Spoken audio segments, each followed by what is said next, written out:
Welcome all, it's game day. This is Books and Crannies brought to you by Hidecoin. Seek your fortune. I'm Quinton Stuckey, bringing to a campus-wide game of hide and seek, live to you on RMIT's YouTube. Boy, have we got some action to catch you all up on. We are live in studio. I have two legends of the sport to help me break the last 20 hours down. Joining us, formerly representing Milton Men, now the owner of today's sponsor, Hidecoin, Ed Vasif, and an alumni from Cooper Clan, Hayden Seek. So Ed, we're currently 20 hours in. It is 10 a.m. and we're currently down to our last 6. What do you think is going through their psyche right now, Ed? Well, thanks, Q. Currently, drawing on my expertise as a 5-time champion, I'd be aiming to preserve my body, boost my vitamins as much as possible. You know, I'll be going through a few hydrate energy drinks and, you know, hide protein bars, that sort of thing. Yep. Are you going to tell them about that hide Zempic you did to win 3 of those 5 titles? Come on, mate. That was acquitted by a starter. That was all absolute nonsense, and you know I hated you, buddy clown. He lived in Essendon during the drug era. You know that, right? What's to say he didn't rub shoulders with Stephen Dank? Boys, let's try and calm down around here. You're dirtying our noble game. Let's have a noble, open discussion about this beautiful game of ours, hide and go seek. Today's tantalising action has been headlined by Randy Smoke, 3-time reigning champion who has continued his absolute run of dominance over seeker Dick Eagle, whose position has been actually called into really serious question over the last few years. Let's have a quick check-in over how this epic battle's been shaping up over this year's tournament. We're 16 hours in, I've caught 10 people, but the one person I really need to catch is Randy. I've been trying to catch him for 3 years and I've never figured out how. But now I've got this device which harnesses dolphin blood and uses echolocation to find anyone in the nearby area. As I'm scanning across here, it'll catch anything. It's absolutely perfect. You don't become a 6-time champion with a dry mouth. You've always got to stay hydrated. That's been the key to my game for years.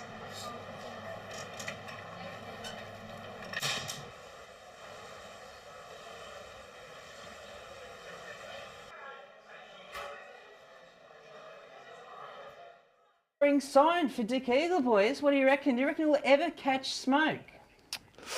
Well, he's closer this year than ever before, Q. I bet my house on him catching Randy sooner rather than later. What do you reckon? I think that's a pretty brave call, Ed. Throughout the day, we've seen about 5 hiders getting caught around Building 10. Hayden, what can you gather from that data? That was Building 10. Well, you know, a trap has many have fallen into, Quinton. The overhanging balcony has a terrific view of many common hiding areas and study spots. Even if you're a competent hider, the seekers can tell where you're hiding by surrounding students. Their faces. They'll route you out with their facial motions. Something we call a tell in the industry. Yeah. You can. What's your name again? It's Ed Vasif, mate. Come on, 5-time champ. Hayden, I'm sorry, 5-time champ. I don't really know you, but you know, Ed, he's something to gamble himself. You know, he'll know about tells. Let's try and ease up here a bit, lads. Let's try and keep our cool. Speaking about keeping our cool, anything about the best places to hide during these cruel Melbourne winters? Ed? Well, Q, Hayden always avoided the cold by getting eliminated quite early to go home to his empty apartment.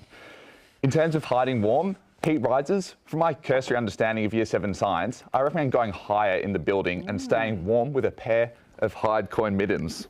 As you can see right here, look at these.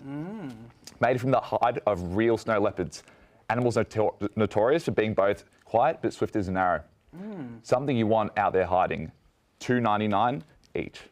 Wait, $2.99 or $299? Yeah, mate, it's a bargain. Wow. Okay, interesting. Wow, another one caught. This time in the library. And sorry to interrupt there, Ed, but that's another one that has bitten the dust.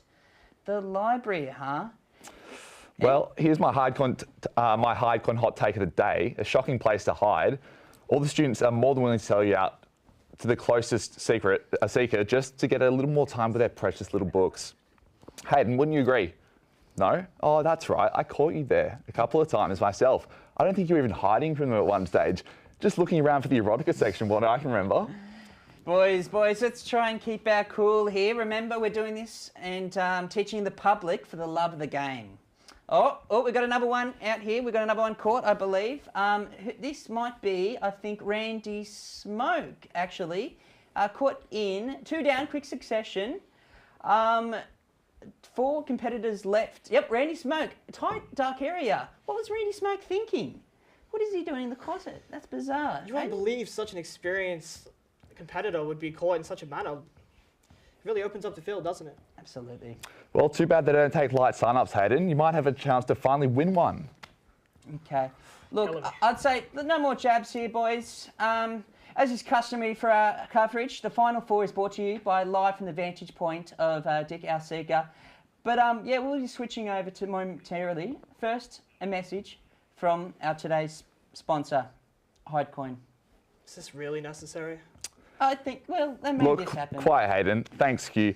Just wanted to dedicate this broadcast to one of my favourite, longest-running games of hide and seek, which has inspired me to dedicate my life to the sport. The one between myself and my old man. It's been 20 years to the day since he dipped out for a 20-pack of Bond Street Blues, which, while I counted to 10,000. I've been looking for him ever since. I'll find you eventually, Dad. That was, what, 10,000? Yeah. And not a packet of Marlboros, it was Bond Street Blues? Yeah, it was Bond Street Blues. Why do you ask, Stucky? A pack like these? Yeah, Dad! No. Come here.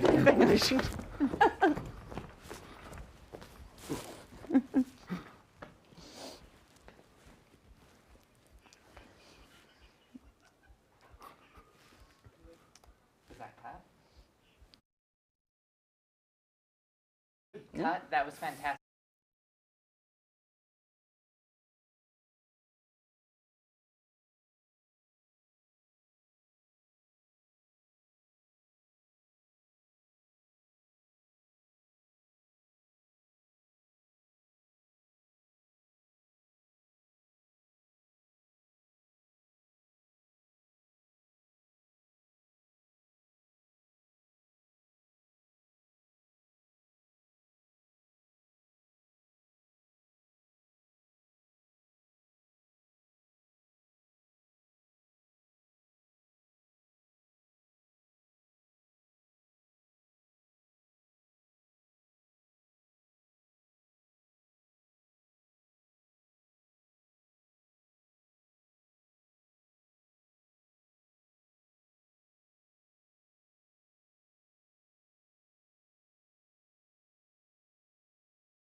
8, 7, 6, 5, 4, 3, 2, 1.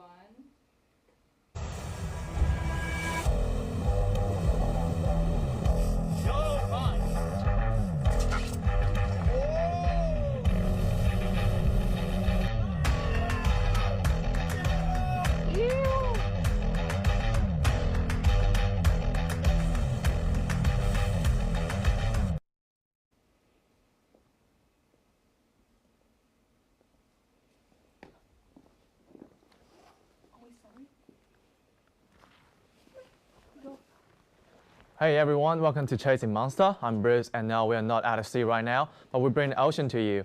In today's episode, we're diving into the world of big fish, the kind that you get your heart racing and get your reel screaming. We're talking about marlin, swordfish, and barrel, which are real beasts of the water. Fishing is a huge part of Aussie's life. Over 3.5 million of us grab the rod each year, some for fun, some for sport, some for just peace and quiet. But let's be real, there's nothing quite about the Chasing Monster, so stick around. We've got live action package footage and awesome stories and some very cool guests to join us today. And let's get into it. Last week was really exciting. On Sunday, we set off from Melbourne to Port Fairy to chase the giant bluefin tuna, which is called barrel. However, the weather wasn't kind. Strong wind and rough waves. We feel really bad. We spent 1.5 hours to go into the spot and looking for any sign about barrel. But barrels are known being unpredictable. At first, couldn't find any sign about them. No birds, no seal, no dolphin. But we didn't give up. After an hour of scanning, we finally targeted some action. There was thousands of birds diving and feeding. We rushed to the area and shot. We hooked up. After half hour of fighting, we won the game. A 100-kilogram barrel was landed.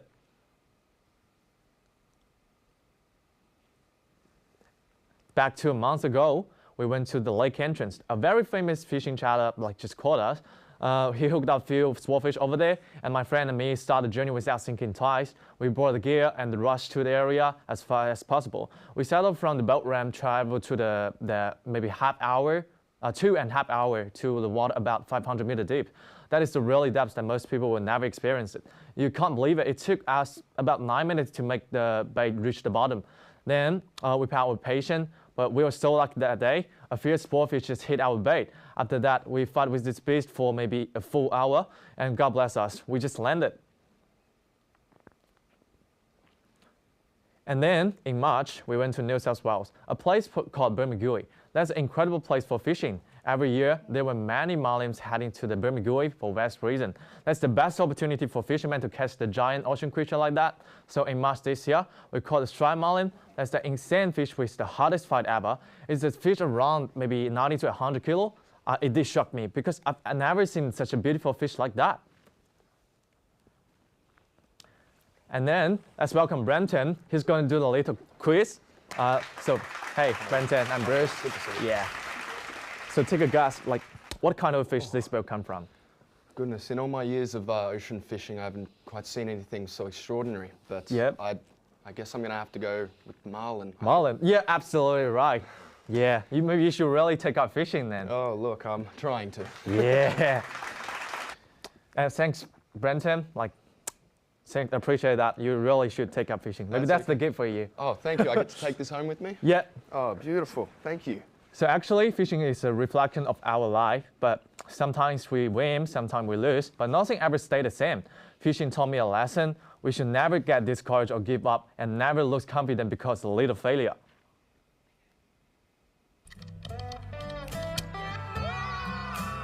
Fishing isn't a sport where you can catch something every time. For sure, we've landed some really big monsters like marlin, swordfish, and barrel. And the thrill of a successful catch is really incredible.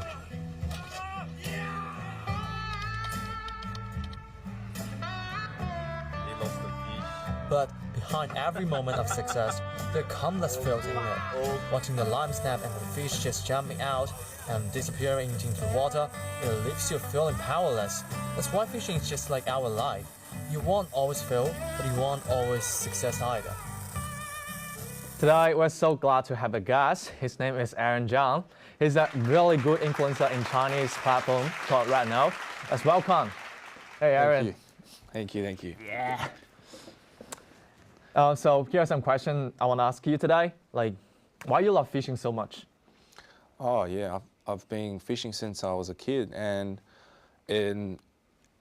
everyone had I think I have a very busy life, and it's kind of an escape for me, and it's something that's the realist for me. Yeah, when I go out for fishing, it's just really rewarding sometimes, and it's too real for me. Yeah, definitely. So, like, do you have any dream catch or something? Yeah, and in my life, I want to catch a swordfish over 400 kilogram, 400? and marlin over 500 kilogram, and a tuna over 500 kilogram. Oh my God, Yeah. that's so cool. Yeah. Over 200 kilogram. Yeah. Dude, like Sorry, 500. 500? Yeah, 500. Yeah. That's insane. Yeah. How big was that? It's gonna be like 4 meters. Oh yeah, yeah. A swordfish is probably going to be six meters. Yeah, like Bob Bear, right? Very big. Yeah, it's going to be pretty big. Yeah. Yeah, maybe can you give us some like any suggestion for the fishing enthusiast, like how to catch the big fish? Some tips about them. Yeah. Well, I've been thinking about this question because I think before catching a big fish, you really need to respect the ocean, like we did, and because you're taking a very big fish away from the ocean, and you have to be respectful the all time and just keep going. Yeah. To your trips and try hard. Yeah, definitely. Yeah. Yeah. Well, That's yeah. so Eventually you'll get one. Yeah, definitely. Thanks. And that's wrap for today's episode of Chasing Monster. How good was that? Big catch and big energy and well story. It's pretty clear why someone else is how hooked on fishing. If you catch, join the ride, then same place, same vibe. Next time, even bigger catch. Thank you.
3, 2, 1.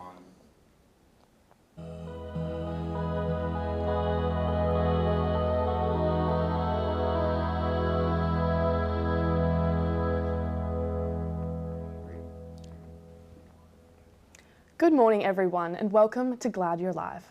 Before we get started, I'd like to ask you, have you ever personally had a near-death experience or felt your life flash before your eyes? If your answer is yes, then it's likely this experience startled you or maybe even shifted your perspective on life in some way.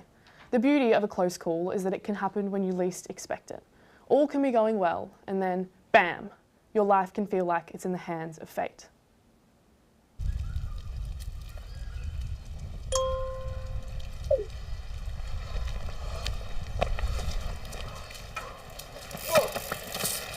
Oh man.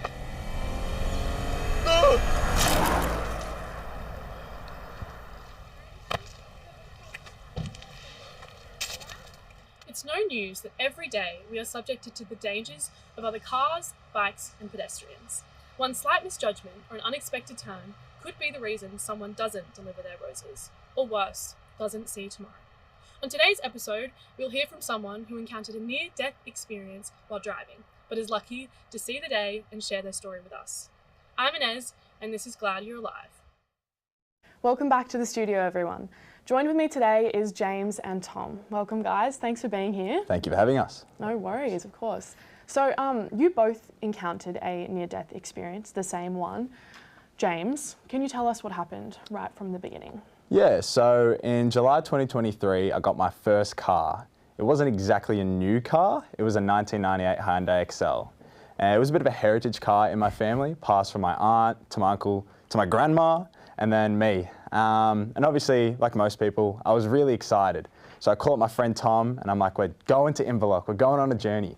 So he was happy, he's packed his bags, come over. We get in the car, ready to go, but it's an old car. There's no music, no Bluetooth, no AirPlay, nothing of that jazz. It's a tape recorder. So we need to find a way to play our tunes on the tape recorder. So we spend all Melbourne trying to find a compatibility device, and we find it. And by the time we find it, it's night time. So a little bit later than we expected, but we're on our way, enjoying ourselves, cruising, listening to tunes. And we're leading into this straight, and I see this 40-kilometre sign. And I know that means sharp turn. So I begin to ease into my brakes, and as I go, turning, I see these big, bright, flashing headlights in front of me, and it's a car driving on the wrong side of the road. And I try to react as fast as I can, but sure enough, bang! I feel the seatbelt jolt against my chest, my ribs go into the steering wheel, and yeah, I look at the window dash, it's all cracked. I look to Tom, make sure he's all right, and that's when I realised I was in a near enough head-on collision. Yeah, wow, that sounds really scary, actually. And Tom, you were in the passenger seat when the collision occurred. What was going through your head? Look, I was just, obviously before the accident, as James said, we listened to music, we're vibing out, having a good time. As he said, we came up to the suggested 40 sign, so Ben starts coming up, we do what we're supposed to do, and then, as he said, we sort of look up and we're just like, oh, yep, there's two headlights, and then, you don't really have much time to react, so as the impact happened, sort of like, yep, that happened, that hurt, we're sort of looking around, sort of like, yep, right. I look at him, like, you good, yep, we're good, and yeah, from there, sort of go out, have a look, and make sure other person's okay as well, look at the damage of the car, and just sort of, it sort of all came about really quickly, and you're not really thinking straight at the time, you got the adrenaline pumping, you're stressed out, and your body's going into shock and whatnot, but... Yeah, and it all happens so quickly, Yeah, sure. And so when it happened, did the airbags in the car activate? Yeah, so no they didn't, which is quite funny. So the 1998 year, which I mentioned, that was before the mandate of airbags, which is quite lucky in retrospect, because if it was head-on, obviously we would have liked them, but when we searched it up later, they do a lot of damage, in fact. So they're really supposed to save your life, but in these almost lucky scenarios where we were going 40 kilometres and on an angle, us going into the thing and getting some injuring on our chest was a bit better scenario than the airbags. Wow, okay, that is seriously lucky then. Let's take a look at a picture of the aftermath. Right, okay, that looks insane. The whole kind of front of the car is just rammed off. Yeah. No engine, completely. And the car was written off, is that right? Yeah, absolutely. Yeah, it was completely gone. God, okay, wow. And did either of you sustain any injuries in the process? Yeah, well, I was quite lucky, quite fortunate. I just got the less of the injury. As I said, we were turning left, so all the force was unfortunately on my good friend Tom. Sustained a bit of bruising along the seatbelt and everything like that. But the main thing was a cracked rib and whatnot. But besides that, I think I got off pretty lucky considering, as you saw in the pictures and whatnot, it's a pretty heavy impact. So definitely. And take me to after the whole accident. How did you feel? Did you struggle getting back into the car and driving again? No, so as I kind of reflected as we were driving back we still went to Inverloch, I was like, I need to get back in the car because you can ruminate bad thoughts and it wasn't my fault. As I said, we're having a great time and I did what I was supposed to do, went down to 40 kilometres an hour. And yeah, so the next day, despite everyone telling me not to, I was like, I'm driving, we're back on the horse. Yeah, well, that's so good. And did it ever cross your mind what would have happened if the outcome was different? Absolutely, yeah. So it just really makes you grateful for life. You don't want to take things for granted because you can control as much as you can, but some things just don't go your way. Yeah. And looking back, do you think that a near-death experience has changed your perspective on life at all? Yeah, as I said, just express that gratitude. Do your best to control the things you can. What about you, Tom? Definitely. Yeah, it's definitely a big reality check. That how quickly things can go wrong. Like one moment you're chilling with your mate, next moment, all goes bad. Yeah, completely. And thank you again for coming in today. We really appreciate you guys sharing your story and your bravery. We are certainly glad you're alive. And if you'd like to share your story with us on X, please use the hashtag #GladYou'reAlive. I'm Inez, and thanks for tuning in to Glad You're Alive. Just got it. You! Holy shit. Well, the whole